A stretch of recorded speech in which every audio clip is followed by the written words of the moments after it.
Good morning, friends. Mark Holmes here with my buddy Cowboy Joe Boo, as well as Joe Bear in the house. And as always, I want to thank you guys for watching, commenting, subscribing, and being part of the Joe Boo Sports Report. Without you guys, this does not work without you guys. So let's get open for business here and let's wake up the football gods. Wake up this morning, guys. Oh my goodness. Oh my goodness. Yesterday, I was so excited. Miss Jackie texted me last night and she was like, "You seemed like you were just so excited yesterday." And it was. I was just so hyped up for the fact that we actually have the guys out on the field. We had video and stuff. We're seeing Dak and Zeke, Amari. We're seeing CD up there with the one-handed catch. We're hearing great things about Alden Smith. You know, he's cussing, he's laughing, he's got the blonde streak in his hair. He's batting down passes and getting past Tyron Smith and things like that. And you know what's so funny? Here it is, day one of practice, and the haters are out. I heard Dak Prescott had a pick six in practice. It's the first day of practice. You guys really, that's what you guys are hanging on? I'm just, wow, in practice. Not a game now. We talk about practice, but it's all good because you try and challenge yourself in practice. You try some stuff in practice and you find out, you know what? That shit ain't working. So let's not do that anymore. Or we find out things that work really well and say, you know what, we want to do more of that. Practice is a learning event.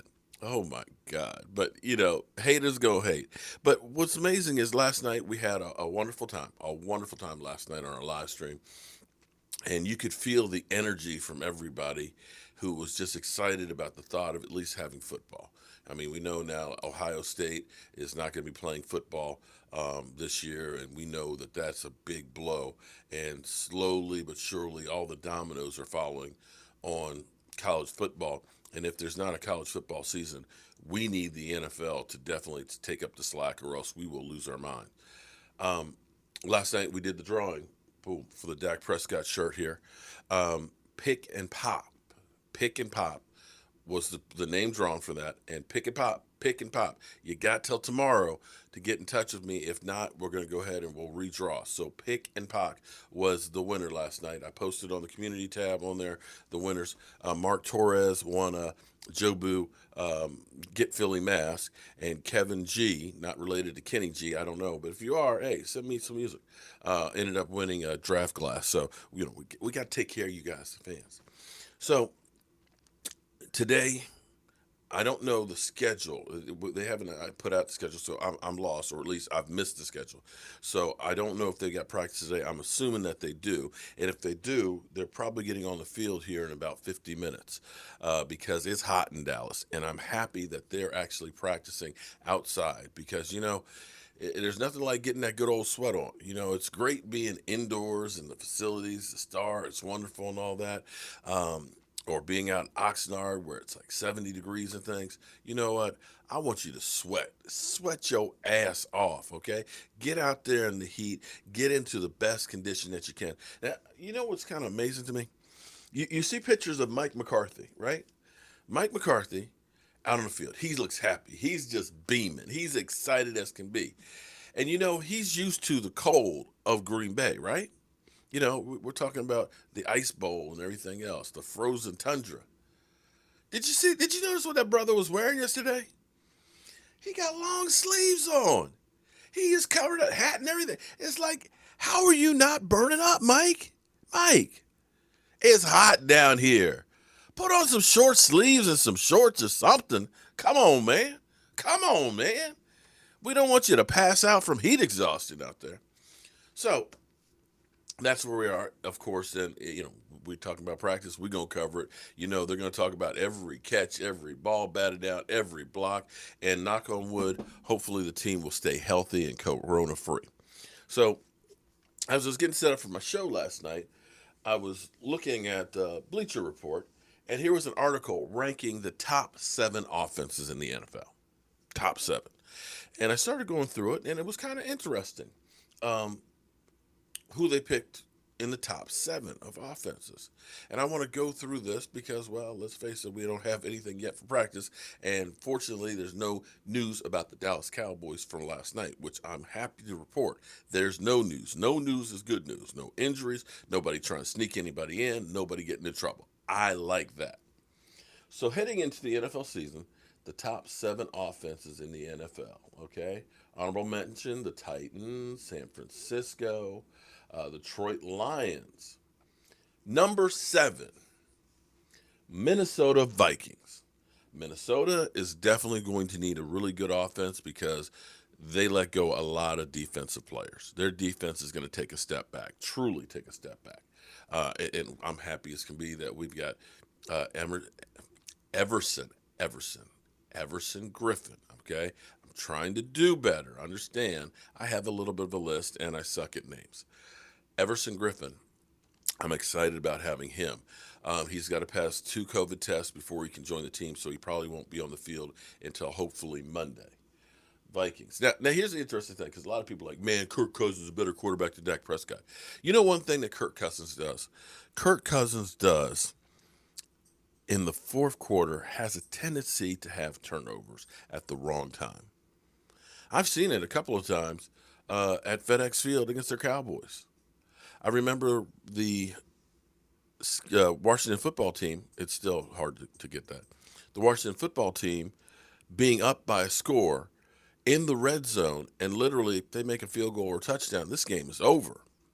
And Kirk Cousins throwing an interception in the end zone. Our Cowboys now only 1 score down, drive the length of the field, and the icing on the cake was seeing Alfred Morris in Washington run it in for the touchdown. Yeah. Number 6. I'm surprised that they're only rating the Tampa Bay Buccaneers with Tom Brady at 6. Because you think about the receiving core they got Gronk now, they got Mike Evans. They already had, fourth over 5,000 yards last year by Jameis Winston. You look at this offense with now Tom Brady with all these weapons. How is it that they're only 6? But okay. Number 5, Seattle Seahawks. Well, Russell Wilson. You can understand that. Russell Wilson, of course, and crew. They're number 5. Number 4, Baltimore Ravens. Okay, you've got the MVP there. Lamar Jackson had an incredible season. Yeah, I could see that. Yeah, Harbaugh is kind of a genius as far as coaching goes, and he gets the most out of his players. So, yeah, I could see that. I could see the number 4 rated offense. Number 3, New Orleans, Drew Brees. Drew Brees has thrown more 5,000-yard seasons, I think, than anybody else, and is the career NFL leader in yards, I believe. Also has, I want to say 5, 7, and 9 seasons, but I digress. But they do have Michael Thomas, which, he's the best receiver in football. So I could see them being number 3. That's not bad. That's not bad. Number 2, Kansas City Chiefs. Super Bowl MVP, Pat Mahomes, the $500 million man, highest paid tight end in football. The Kansas City Chiefs accumulated an NFL high 21 plays of 40 yards plus, despite the fact that Pat Mahomes was unhealthy for much of his third season.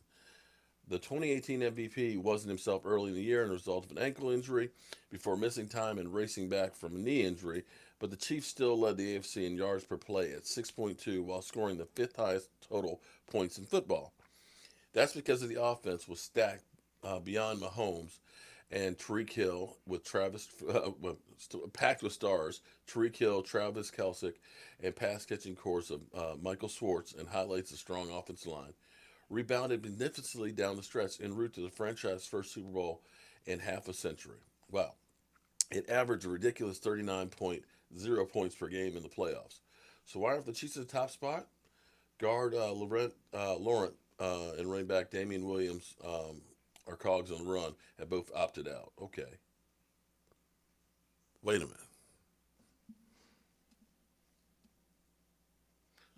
Defending Super Bowl champs, Super Bowl MVP, MVP in 2018, Firepower galore. Andy Reid is an offensive genius, a guy who gets the most out of players. I mean, you saw what he did with Alex Smith. You saw what he did with Donovan McNabb. Heck, you even saw what he did with Nick Foles. I'm sorry, not Nick Foles. Um, Cobb had a decent season with them. Even Cobb, yeah. They're number two. If Kansas City is number two, who the hell is number one? What? What? They're rating the Dallas Cowboys as the number one. Whoa, whoa, whoa, whoa, whoa. Wait a minute. Where's the Eagles? Where's the Eagles with all that speed, Philly? Philly 500? You're not in the top seven in offenses with Carson Wentz, a guy who can do things that nobody else can, like fumble. Oh. Let's see what they have to say about the Cowboys. This is blowing my mind away. Dak Prescott isn't the best quarterback in the NFL. Okay. Amari Cooper isn't the best wide receiver in the NFL. Okay.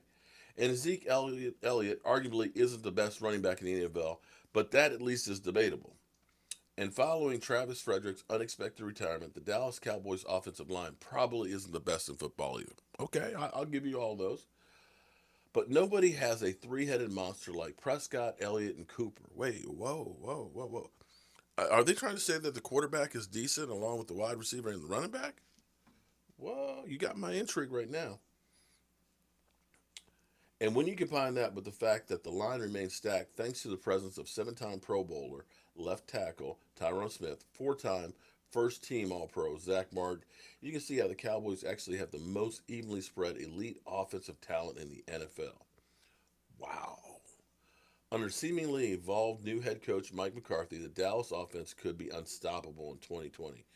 Prescott's 8.2 yards per attempt average ranked fifth in the league as he threw 30 touchdowns and 11 interceptions in a strong 2019 campaign. While Elliott made his third Pro Bowl with 1,777 scrimmage yards, and Cooper put up 1,200 yards and 8 touchdowns as another Pro Bowler. Oh, and that line ranks second in Football Outsiders in terms of both run and blocking pass protection. The broader 2019 numbers reinforce it all. The Cowboys blew away the rest of the league with a 6.5 yards per play average and ranked second to only Baltimore Ravens. Wow, in offensive. DVOA.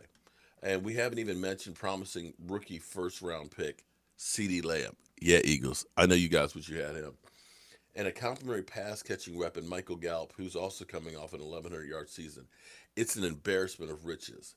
They'll miss Travis Frederick, but they're loaded with so many talented players sending or in their prime that the Cowboys can still have the best offense in professional football this fall. Wow. You know, they say expectations are the building blocks of resentment. When you are expected to do something and you don't, that's when you get the flack. I kind of like being an underdog. I kind of like being underrated. I kind of like being looked past. But it's hard to argue with the amount of firepower that the Dallas Cowboys offense has.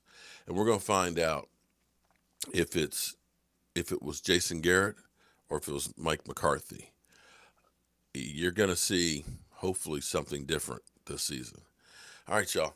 I'm actually out here early. I'm getting ready to head on up to put this big planter together and hope that it all works. I pray that it all works. This will be the first time really trying to get everything with the planters and everything, putting the lights and stuff on there. So, yeah, wish me luck. And of course, any news on our Dallas Cowboys, I'll be sure to bring it to you right here. Appreciate you. Pick and pop. Pick and pop. Get in touch with me. I'll see you soon.